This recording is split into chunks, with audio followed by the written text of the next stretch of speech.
A journey through New River Gorge is a journey through time. Deep time, ancient time, a landscape where so much has been revealed and yet so many secrets have yet to be shared. A landscape of life and death, of creation and destruction, of calm and quiet and violence and rage, highs and lows, light and dark, wet and dry. It is on this landscape where a liquid needle has woven together a complicated tapestry of human and natural history. That needle, the New River, is the heart of this park, the heart of New River Gorge. This is its story. Okay, welcome to an exploration of the New River, the heart of New River Gorge National Park and Preserve. I want to give a shout out to Luis Oida 1606, sorry if I pronounced that wrong, for suggesting a video on the New River Gorge. I just come back from a soul restoring Memorial Day trip to the park with one of my oldest friends, John, and I can't wait to share its story with you. Now, originally, this video started out as an explainer on the age of the New River. I had read about and was fascinated by how old the New River actually is. By all accounts, it is one of the oldest rivers in the world. We just don't know how old. And doing an explainer on that, the story just wasn't coming to me. But having been to this park now, having spent time on, under, and above the New River, I can honestly say it is the heart of this park.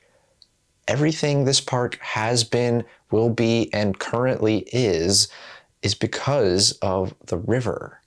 And so this story is basically going to be a celebration of the New River, how everything in this park relies on, flows from, and exists because of it.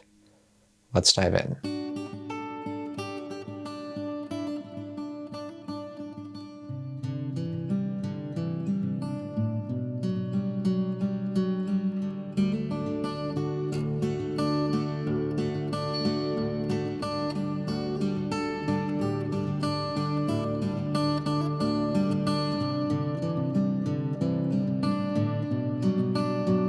All right, so let's talk about its age for a second, because yeah, it is one of the oldest rivers in the world.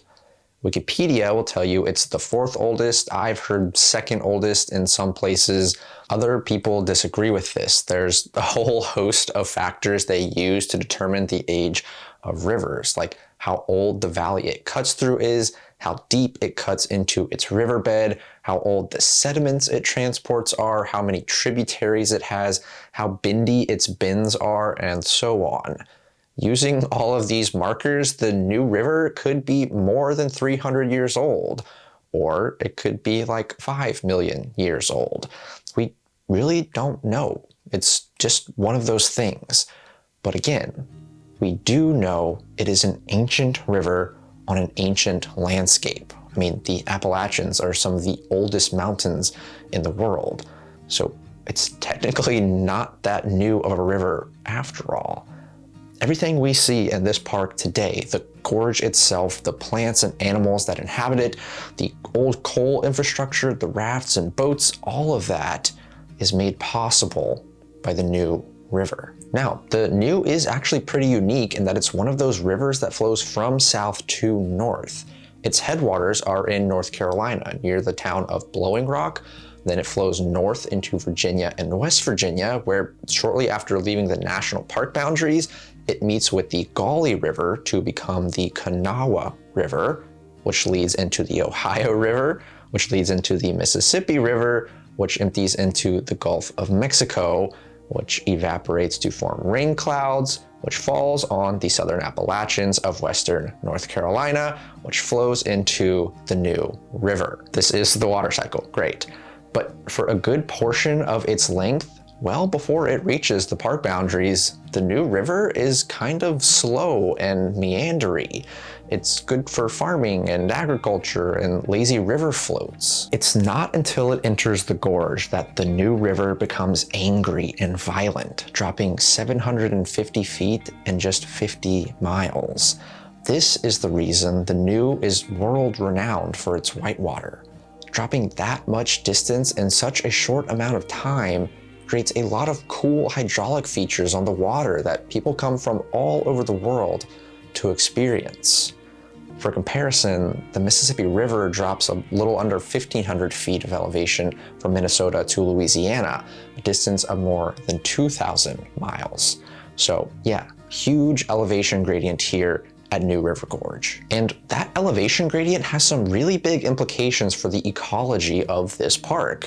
For one thing, because of the sheer vertical distance between the top of the gorge and the bottom, there's a wide range of moisture conditions and habitats up and down its face. So you'll find things like holly, mountain laurel, oak, pine, and hickory up near the rim. Further down the slopes, you might run into tulip poplar, my personal favorite tree, some maples, sassafras, dogwood, American beech. Then down near the river, more moisture-loving communities like birch, willow, and sycamore will appear. This diversity of plant communities is, again, attributable to the sheer verticality carved into these rocks by the New River. If you're an animal though, going down one steep side of the gorge and back up the other is not really feasible. So in this way, the New River Gorge is actually a barrier to east-west animal migrations. Unless you can fly, you're not really going to be crossing over the gorge. But while east-west travel is pretty difficult, remember that the New River actually flows from south to north, and thus actually facilitates migrations in these directions. So you might find a typically southern species in the more northern part of its range because it has migrated north using the New River corridor, or likewise a northern species that has migrated south the very same way. The New River has created both a barrier and a gateway to the dispersal of plants and animals, resulting in a very complex ecology and creating one of the most biodiverse areas in the Appalachians. And then there's the human aspect of this endlessly fascinating landscape. By the standards of New River Gorge, the period of this park's history that we occupy is infinitesimally brief. We are but a blip compared to everything this relentless ribbon of water has seen over millions of years. But those same challenges inhibiting plant and animal movement in New River Gorge have also plagued humans as well, and have put us on this landscape much later than you might think. At least in European/industrial terms, humanity's imprint on the New River Gorge was pretty minimal well into the 19th century. Prior to this time, humans moved themselves and the things they made mostly via water, but the churning, roiling, violent whitewater of New River Gorge ensured that was an impossibility.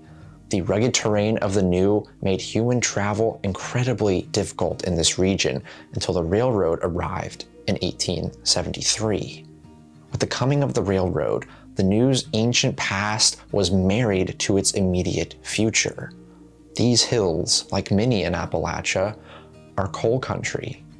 The New, in its relentless march through space and time, has split the seams of this landscape, revealing the atramentous remnants of its former inhabitants. Somewhere along the way, we figured out how to burn these remnants for fuel to power our homes, our businesses, our lives. In this way, the New River has fused the human and natural landscapes of this region, forever linking them together by exposing this ancient fuel which powered the modern world into existence. This was dangerous work, deadly even.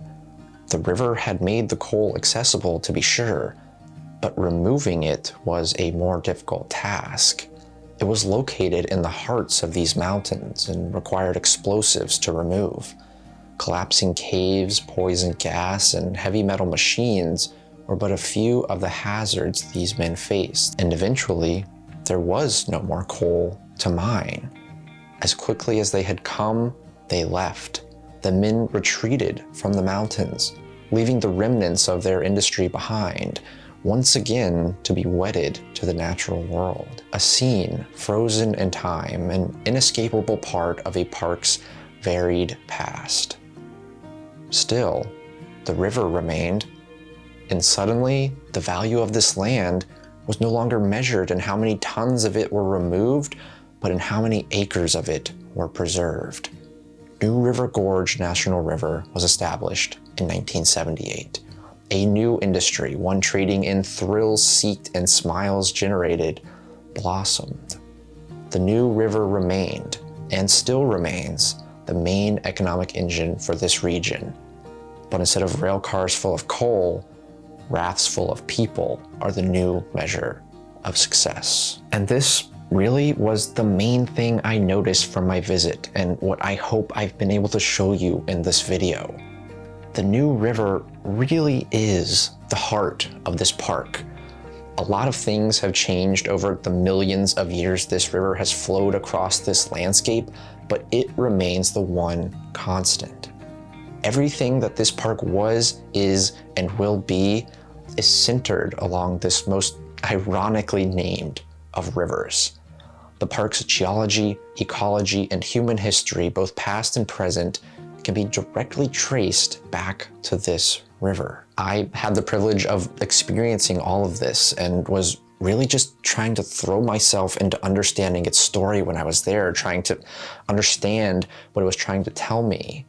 I struggled with this at first as I tried to incorporate all these dates and facts and figures, some of which you will have seen in this video, but honestly, I think the power of the new, the impact it has on this landscape and this park, is best captured and conveyed as a feeling that this river imbues into everything it touches.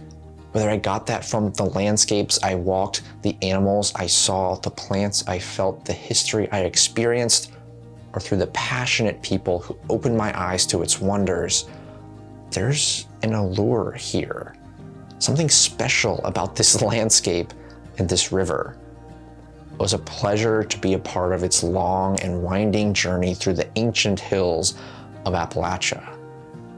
I can't wait to go back. And I want to give special thank yous to John, one of my oldest friends who came with me on this trip, our rafting guide Bobby, our bridge walk guide Doug, the people we met here in the park, all of you. You were all a part of this story and the story of New River Gorge. You are awesome. Thank you.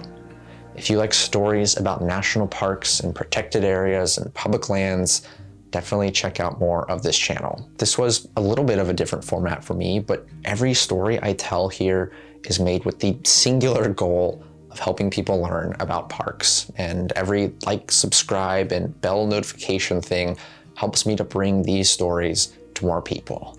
That's what I'm trying to do here. Also, huge shout out to my patrons. You all rock.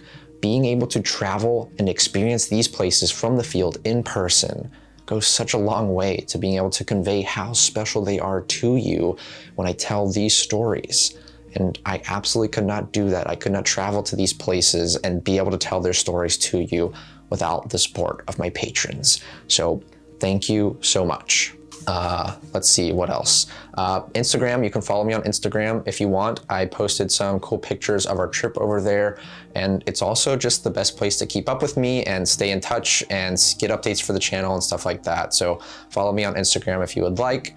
Other than that, yeah. Thanks for watching. I'll see you next time. Goodbye.